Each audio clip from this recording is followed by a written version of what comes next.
Hey guys, it's Will from the Game Lounge, and today I'm discussing the Mr. Pi, an incredible new affordable way to get into FPGA gaming.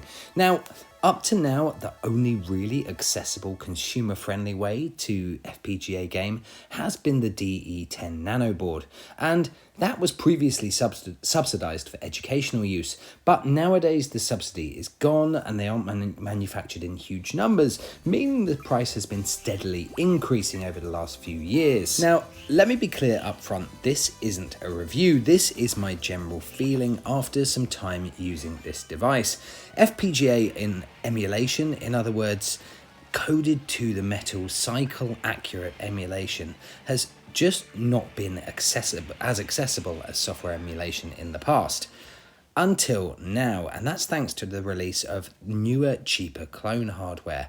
And Taki Udon of YouTube fame has taken that one step further by packaging everything up into a fantastic package, all for just $160. And to be clear here, everything is in the box, right down to the supplying the wireless dongle, USB-C power cable, and it's all beautifully presented with each component in these master system style boxes. So the USB hub is there, the I/O output board is there, and if you're familiar with Mr., you know that the thing is a connectivity paradise with USB charging and enough USBs to have all sorts of accessories connected. The more appendages you have coming out of your Mr., the better. And you can see here various ways. You've got the clean HDMI output, the VGA output here, as well as obviously the RAM sideboard, which all again is supplied in the box and ready to go. And this took me 10 minutes to build, as well as obviously your wired Ethernet if you don't want to use the dongle. And as you can see here, this is just a few items that I've got connected, and these are really the best things that I think get you going. So you can obviously see the Wi-Fi dongle here that I've got that came supplied. I also have a wired controller connection, as well as a keyboard, and this is just a cheap £10 keyboard, little wireless keyboard for navigating the menus. The incredible thing about FPGA emulation is that this is hardware replication, simulating exactly how original hardware would have performed. Now, I don't want to get into the what is better, software versus hardware emulation and software emulation versus FPGA.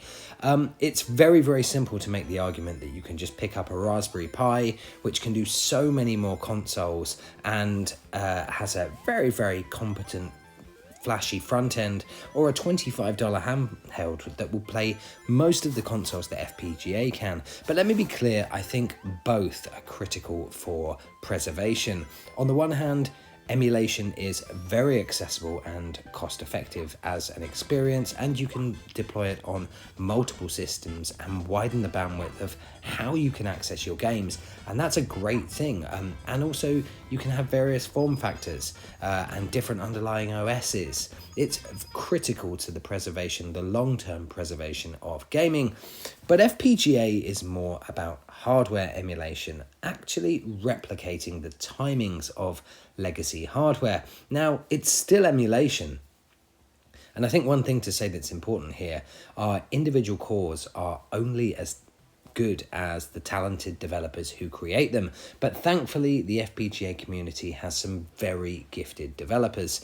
And that is why this is such an incredible value proposition, because essentially what you own here is copies of the actual hardware. When you boot a core, essentially it's like switching on the on button on a piece of hardware. So this is a clone Neo Geo, this is a clone Mega Drive or Genesis if you're in the US, SNES, Game Boy, original PlayStation, Master System, and even incredibly complex systems like the N64 and Sega Saturn. So for me, what Taki Udon has done here is nothing short of revolutionary and really does open the door for very, very cost-effective FPGA gaming for all.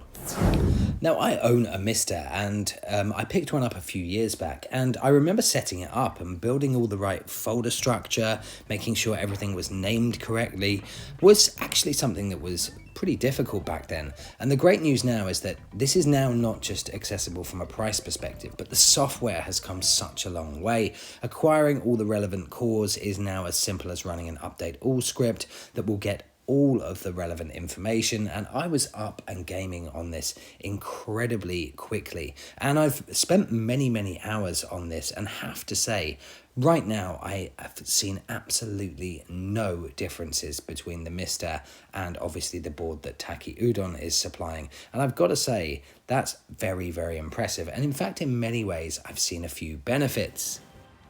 And that's on the hardware side, with simple things like a USB-C power unit, as well as not needing the connector for the USB additional hub, and also on the software side. Now that's just come a long way with a ton of additional options and great features like the attract mode script, which makes this a really good potential option if you have an arcade unit. So let's talk about some of the cores and how they perform. And to me, one of the most impressive cores is the Sega Saturn. Now, architecturally, the Saturn is very bespoke, and replicating the hardware is definitely no small task. Now, when you look at game developers back in the day, in the 90s, they struggled with game development, and it was notoriously hard to emulate, taking many years. Now, nowadays, emulation is pretty good, with Mednafen doing an incredible job, but having a cycle-accurate Saturn emulator really is something special. Mednafen needs a reasonably powered PC, and there are still concerns over input lag, which is far higher in Mednafen than it is on real hardware. But with Fpga and the Mr. Pi, honestly, I played the Saturn a lot. This feels just like a Saturn. So to have the replicated hardware, complete with all of the extras that the Saturn had, like the upgraded RAM modules, etc., is incredible for $160. And if this just was a Saturn, that would be good enough. I guess the way that I think of it is there were only potentially 9 or 10 million Saturns in the world, and how many of them have failed? How many of them are inaccessible? How many of them are with people that would never sell them? So actually getting your hands on this hardware, that's why this is so important to preservation and the community, because this is going to be a thing that's gradually going to become more and more difficult. So to have an accurate, cycle-accurate Saturn, this is barely any different from playing a Saturn. And then, of course, there's the Nintendo 64. Now, the N64, on the other hand, was emulated way back in the 90s, but it was some 20 years later until we saw emulation that was even close to feeling like original hardware. But again, the experience here feels very authentic. I always use games like Banjo-Kazooie when I'm showing emulation to show things like frame buffer effects, and you can see here it is perfectly replicated. And in fact, the clean HDMI out and digital and VGA for analog, I mean, I paid £350 for an HDMI N64 a few years ago, and an additional £100 for an EverDrive card, and yet this is every bit as clean an output for a fraction of the price, with so much more functionality. And like the Saturn, the fact someone has replicated this architecturally very bespoke hardware, quite frankly, is mind-blowing. And the superlatives don't stop there, of course. It's not just the complex cores. You get so many things like classic Mega Drive and SNES cores that really do make you feel like you are playing the real deal. But the software has come a long way. Many retro cores now support save states, and that's always been a big argument for software emulation. In many ways, this is hardware replication with many enhancements versus original hardware. The Game Boy Advance, for example, has a 2-player core for you to play multiplayer on one screen. The core even has sprite and background resolution scaling and enhancement that effectively make you feel like you're playing a pro version of the original hardware. Similar with the Nintendo 64, there is a turbo core, which will mean that many of the classic N64 games which we accepted lower frame rates back then will now run at a rock solid 30 frames per second. And even you can see here, if you look at the PlayStation, there are so many options to tweak the image and enhance things. And not to mention, like I say, some very, very cool scripts like attract mode, which will play a game for a few minutes and then cycle on, and you can jump into the game and start playing at any point, making this, like I say, a great arcade machine. And there are, if you just look on YouTube, there are so many tests where they've had arcade systems like CPS2, CPS1, and run them side by side with real hardware, left them for many hours and come back, and the Mr. Pi is perfectly in sync. So anyway, I'm completely blown away by this. The presentation, the packaging, and the final product that Taki Udon has provided for bringing FPGA gaming to the masses.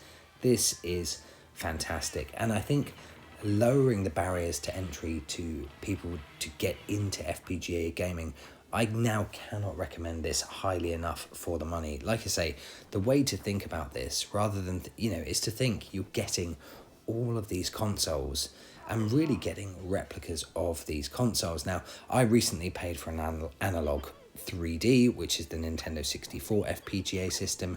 I paid nearly $100 more just for that single system. Now, there's benefits to that. Obviously, it has a great form factor.